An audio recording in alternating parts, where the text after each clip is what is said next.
2 సంవత్సరాలు ప్రభుత్వాన్ని నడిపిన తర్వాత ఈ ప్రభుత్వ వైఫల్యాలను ఎండగడుతూ వైఎస్ఆర్ కాంగ్రెస్ పార్టీ తీసుకున్నటువంటి కార్యక్రమాలను సందర్భంగా మాట్లాడుతూ ఉన్నాం.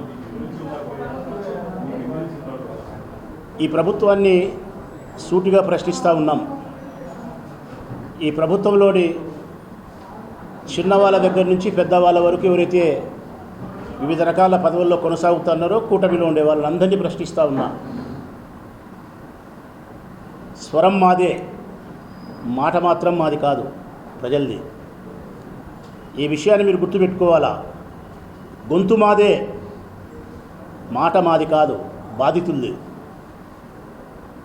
వాళ్ళందరి తరఫున మిమ్మల్ని అందరినీ ప్రశ్నిస్తూ ఉన్నాం.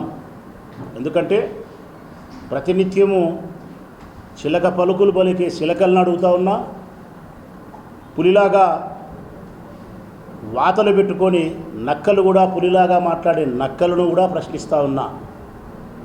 ప్రతినిత్యం జగన్మోహన్ రెడ్డి గారి కుటుంబం పైన తోడేళ్ల గుంపుతో దాడి చేసే తోడేళ్లను ప్రశ్నిస్తూ ఉన్నా. మీలో ఎక్కడైనా సంస్కారం కానీ, నిజాయితీ కానీ, నిర్భయతత్వం కానీ, చీము, నెత్తురు, రోషం, పౌరుషం, మానం, మర్యాద ఏదైనా మీలో కొంచెమైనా ఉంటే ప్రజలు అడుగుతూ ఉండే, మా ద్వారా ప్రజలు అడుగుతూ ఉండే ఈ ప్రశ్నలకు నెమ్మదిగా సమాధానం చెప్పండి. పనికి మాలిన మాటలు మాట్లాడేదానికంటే, ప్రజలకు పనికిరాని పనికిమాలను మాట్లాడేదానికంటే ప్రజలకు అవసరమైన పనికొచ్చిన సంక్షేమాన్ని, అభివృద్ధిని, శాంతియుత వాతావరణాన్ని ఏమైతే అడుగుతూ ఉన్నారో సమాధానం చెప్పాలి. మొట్టమొదటిది,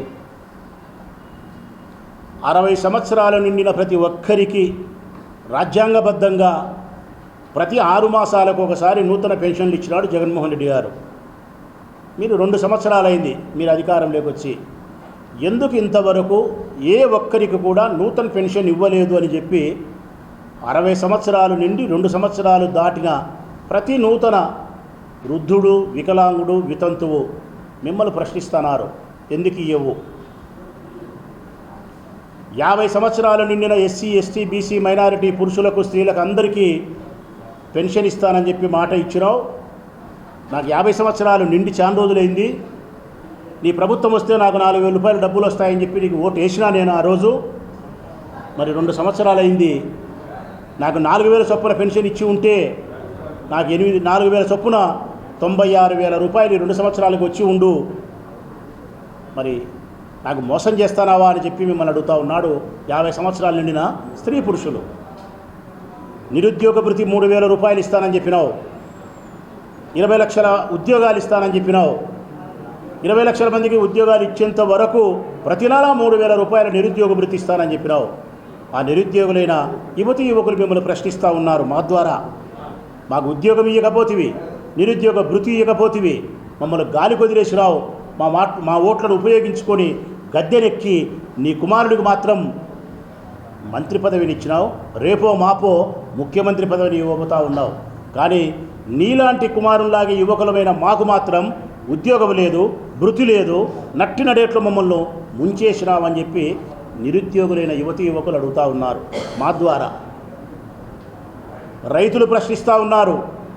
ప్రతి సంవత్సరం 26,000 రూపాయలు ఇస్తానని చెప్పినావు పంట పెట్టుకునేదానికి. కేంద్ర ప్రభుత్వం ఇచ్చే డబ్బులతో 6,000తో కేంద్ర ప్రభుత్వం 6,000 ఇచ్చింది. నీవు 20,000 రూపాయలు ఇవ్వాలా. 2 సంవత్సరాలలో 1 సంవత్సరం పూర్తిగా ఎగరగొట్టినావు. మరొక సంవత్సరం 14,000 ఇచ్చి 6,000 ఇప్పటికీ బాకీ పెట్టినావు.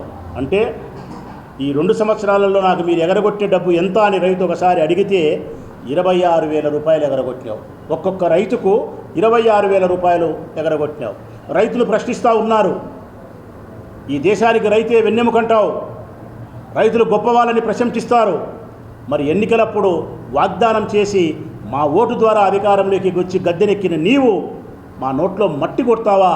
మట్టి పిసుక్కొని ఇంత అన్నం పెట్టే మాకే ఇంత అన్యాయం చేస్తావా అని చెప్పి రైతులందరూ కలిసి మా ద్వారా నిన్ను ప్రశ్నిస్తూ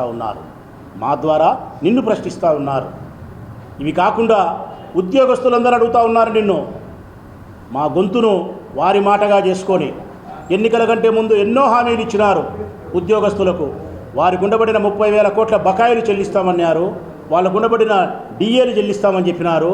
వాళ్ళకు ఉండబడిన 10 యాప్లు తొలగిస్తామని చెప్పినారు. ఇన్ని చెప్పి ఏ ఒక్క హామీ ఉద్యోగస్తులకు నెరవేర్చలేదు కాబట్టే మేము ధర్నాలు చేస్తున్నాము. ఈరోజు మేము ప్రశ్నిస్తూ ఉన్నాం. ఈ వైఎస్ఆర్ కాంగ్రెస్ పార్టీ వైపు నుంచి అని చెప్పి మిమ్మల్ని ప్రశ్నిస్తూ ఉన్నారు. దీపం అని చెప్పినారు, సంవత్సరానికి 3 సిలిండర్లు ఇస్తామని చెప్పినారు. 2 సంవత్సరాలు గడిచింది, 6 సిలిండర్లు ఇవ్వాలా. మీరు 6 సిలిండర్లు ఇవ్వలేదు.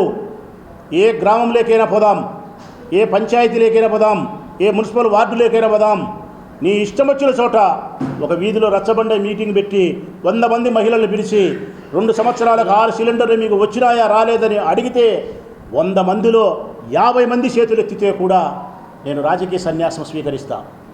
నా జీవితంలో ఎప్పుడే కానీ ఎమ్మెల్యేగా పోటీ చేయను. మీరు ఏ ఒక్కరికి కూడా 6 సిలిండర్లు ఇవ్వలే, ఏ ఒక్కరికి కూడా 4 సిలిండర్లు ఇవ్వలే. అర కొరక మాత్రమే ఆడొకటి ఇచ్చి దాదాపు 1,50,00,000 కుటుంబాల మహిళలకు మీరు మోసం చేసినారని చెప్పి ఆ స్త్రీలందరూ మా ద్వారా నిన్ను ప్రశ్నిస్తూ ఉన్నారు. ఆరోగ్యశ్రీకి సంబంధించి వివిధ రకాల జబ్బులతో ప్రైవేటు ఆసుపత్రిలో పోయి డబ్బులు పెట్టుకోలేక ఆరోగ్యశ్రీ నిలబడిపోయి ఈ ప్రభుత్వం ఎగనామని పెట్టే ఆరోగ్యశ్రీకి జబ్బు కలిగినటువంటి ప్రతి మనిషి అడుగుతూ ఉన్నాడు మిమ్మల్ని. మా ద్వారా రాజశేఖర రెడ్డి గారు ఆరోగ్యశ్రీ మా కోసం సృష్టించినారు, మా ప్రాణాలను కాపాడినారు. దాన్ని మరింత పునరుద్ధరణ చేసి గొప్పగా ఎక్కువ జబ్బులను చేర్చి 25 లక్షల ఆరోగ్యశ్రీ కార్డు జగన్మోహన్ రెడ్డి ఇచ్చినాడు. నీ వచ్చిన ఈ 2 సంవత్సరాల తర్వాత ఆరోగ్యశ్రీ బకాయిలు పెండింగ్ పెట్టి ఆరోగ్యశ్రీ నిలబడిపోయి మనుషులు చనిపోవడానికి కారణభూతమైన ఈ ప్రభుత్వాన్ని కసాయి ప్రభుత్వంగా మేము భావిస్తున్నాం అని చెప్పి జబ్బు కలిగిన ప్రతి మనిషి మా ద్వారా మిమ్మల్ని ప్రశ్నిస్తూ ఉన్నాడు. ఫీజు రియంబర్స్మెంట్ పథకాన్ని అటకెక్కించినారు. విద్యార్థులకు చదువు రాకుండా, చదువు లేకుండా వారిని అనామకులు చేసే దిశగా మీరు ఈ రాష్ట్ర భవిష్యత్తుకు అంధకారం చేసే విధంగా ఫీజు రియంబర్స్మెంట్ అటకెక్కిస్తే చదువుకునే ఆ పిల్లలు మా గొంతును వారి గొంతుగా చేసుకొని ప్రశ్నిస్తూ ఉన్నారు. మా ద్వారా ఫీజు రియంబర్స్మెంట్ ఎక్కడికి పోయింది?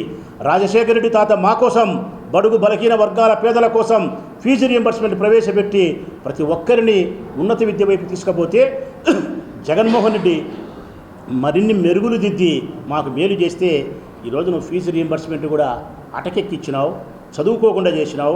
నీ మనవడు దేవాంశ్ మాత్రం అద్భుతంగా చదువుకొని అద్భుతమైనటువంటి ప్రతిభను కలిగిన ప్రతిభావంతుడుగా సమాజానికి పరిచయం చేసే దిశగా ముఖ్యమంత్రి గారి ప్రెస్ మీట్లలో నీ మనవని మేము చూసినాం. మరి మా పిల్లలు కూడా అట్నే చదువుకోవాలి కదా అని చెప్పి మమ్మల్ని వైఎస్ఆర్ కాంగ్రెస్ పార్టీ జెండాను ముందు పెట్టి ప్రశ్నిస్తూ ఉన్నారు ప్రజలు. ఇవి కాకుండా ఇంకా చాలామంది చాలా రకాల బాధితులందరూ కూడా మిమ్మల్ని ప్రశ్నిస్తూనే ఉన్నారు. ఇంకొకటి కూడా చెప్పాల్సి వస్తే ఆర్టీసీ బస్సు 6 రకాల సర్వీసులు ఇచ్చి 60 రకాల సర్వీసులను ఎగరగొట్టి ఈ పొద్దు ఎలక్ట్రికల్ అనే బస్సుల పేరుతో అవి కూడా లేకుండా అన్యాయం చేసే పరిస్థితికి మీరు పోతారని చెప్పి బస్సులో ప్రయాణం చేసే వాళ్ళు అడుగుతూ ఉన్నారు.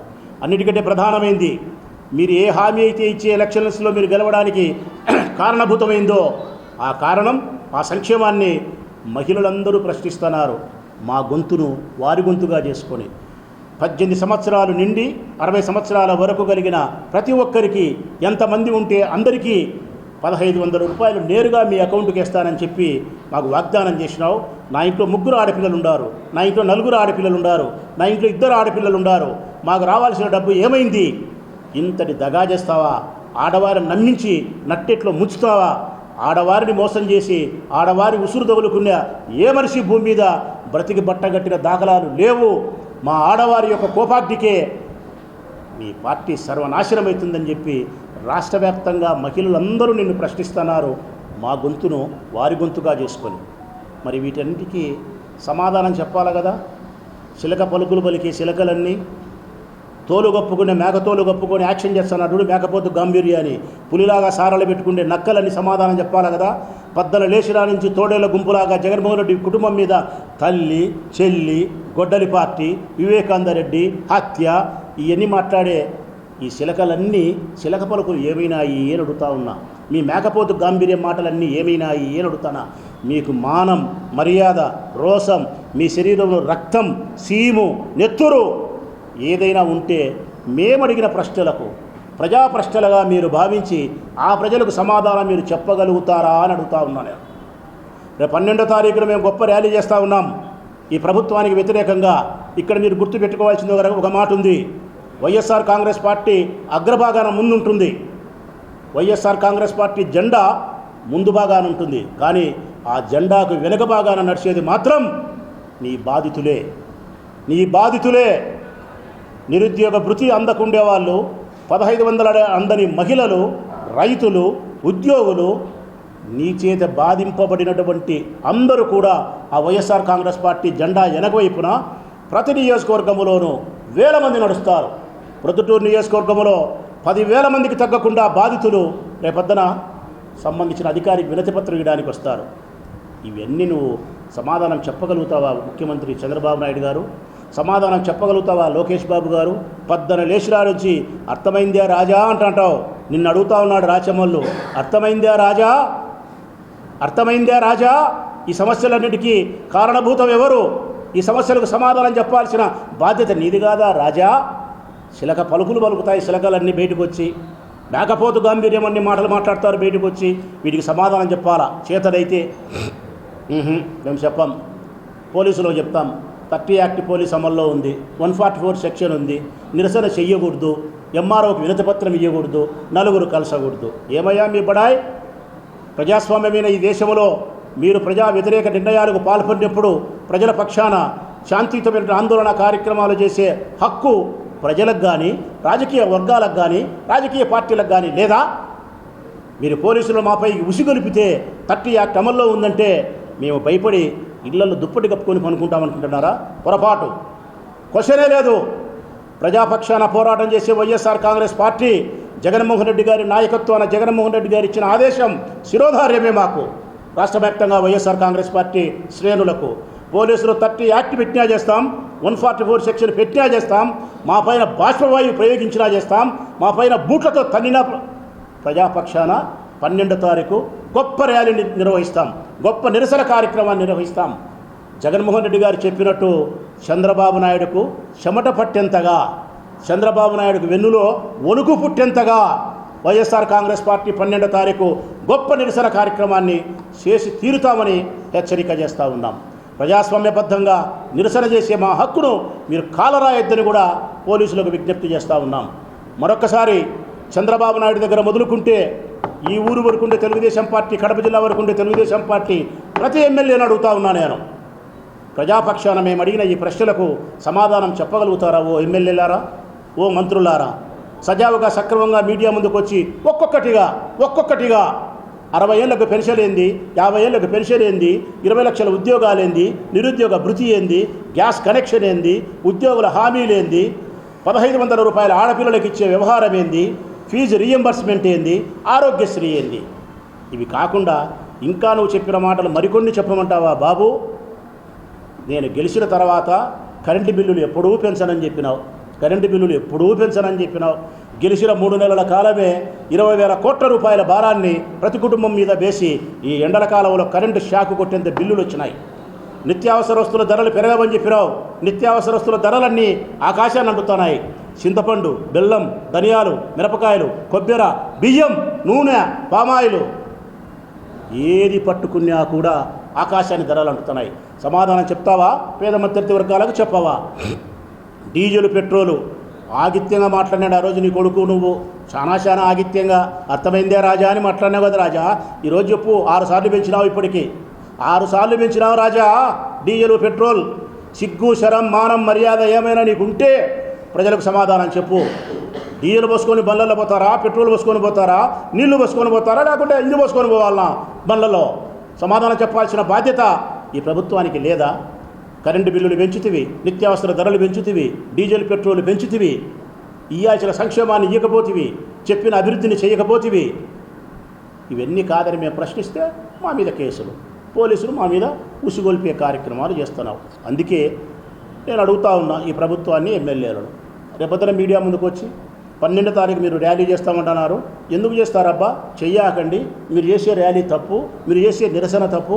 ఇదిగో నేను 50 ఏళ్ళకు పెన్షన్ ఇచ్చినా, ఇదిగో 60 ఏళ్ళకు కొత్త పెన్షన్ ఇచ్చినా, ఇదిగో నేను దీపం ఇచ్చినా, ఇదిగో నేను ఆరోగ్యశ్రీ అమలు చేసిన, ఫీజు రిమర్స్ అమలు చేసిన, రాచమల్లి చెప్పినట్టు అబద్ధాలు ప్రజలకు అన్నీ మేము చేసినామని చెప్పి మీడియా ముందుకు వచ్చి ధైర్యంగా చెప్పగలిగిన ఎమ్మెల్యే ఎవరో ముందుకొచ్చి మేము అడిగిన ప్రశ్నలకు సమాధానం చెబితే సంతోషిస్తాం.